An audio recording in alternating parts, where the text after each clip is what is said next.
Rebecca Joines was a 30-year-old mathematics teacher at a secondary school in Greater Manchester. She had started her teaching career in 2018 and appeared to be a quiet, dedicated professional. Her colleagues saw nothing unusual.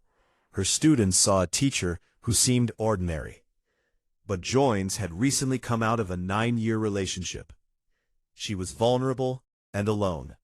Instead of seeking healthy comfort, she began forming inappropriate connections with her students. She was about to make choices that would destroy multiple lives. The trust placed in her by parents and the school system was about to be shattered completely. The grooming began with a 15-year-old boy, identified in court as Boy A.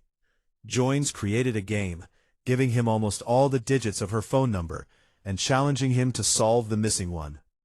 This clever manipulation turned the exchange of contact information into a mathematics puzzle. Soon their conversations moved from classroom to phone. The texts became increasingly personal and flirtatious.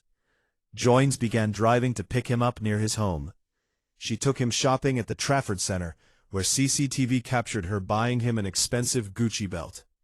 The boundaries between teacher and student had vanished completely. After the shopping trip, Joines took Boy A back to her apartment. She had sex with him twice. She was 30 years old. He was 15. The next morning, his mother discovered a love bite on his neck. She immediately contacted Childline, and police were alerted. In October 2021, Rebecca Joines was arrested and suspended from her teaching position. She was released on bail with one clear condition: no unsupervised contact with anyone under 18. This condition was straightforward and fair, but Joines had no intention of following it. She believed the rules didn't apply to her. Despite being under investigation for the abuse of Boy A, Joines targeted another teenager. Boy B was also 15 years old. She lied to him, claiming she had polycystic ovary syndrome and that it was almost impossible for her to become pregnant. This deception was carefully designed to make him feel safe having unprotected sex with her. Their encounters happened more than 30 times in her apartment. Joines told him she loved him. She made him feel special and chosen. She manipulated his emotions completely. He was a teenager. She was an adult in a position of trust. The imbalance of power was immense. Joines became pregnant. She chose to reveal this news to Boy B in a highly calculated way.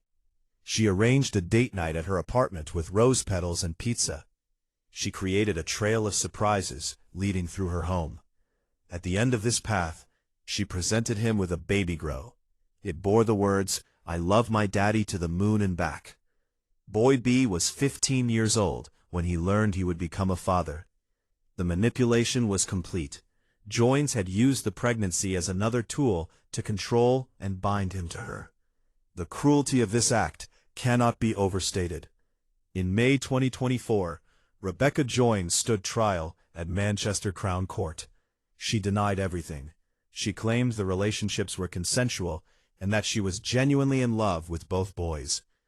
Her defense argued she had been emotionally fragile following her relationship breakdown. But the prosecution presented a devastating case.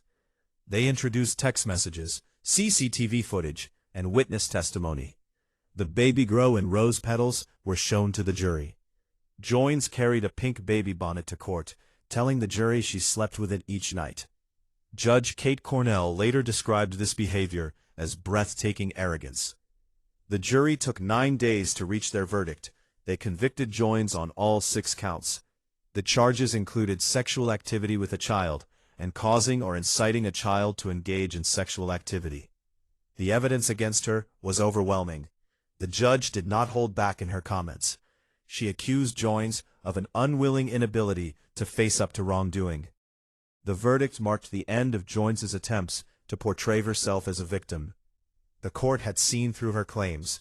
The truth of what she had done was now a matter of legal record. Boy B delivered a powerful victim impact statement. He described being coerced, controlled, manipulated, sexually abused, and mentally abused. He spoke of the massive mental toll on himself and his family.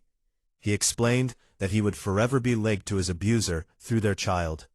The baby born from this manipulation would remain a permanent reminder of what Joines had done.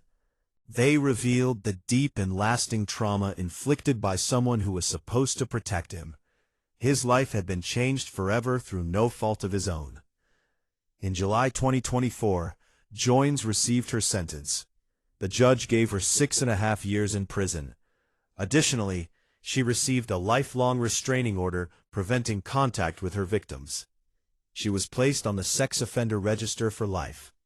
In December 2025, a teaching conduct panel permanently banned her from the profession indefinitely. They ruled she had brought teaching into disrepute.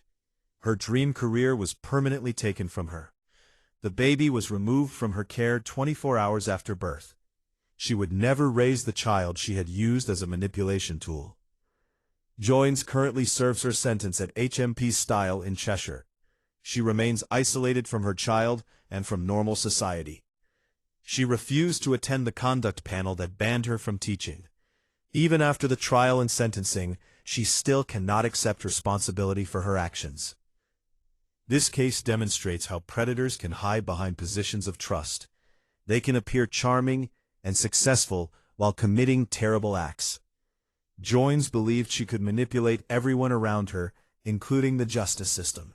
She was wrong. The evidence was clear. Justice prevailed. Her victims now have the opportunity to heal and rebuild their lives.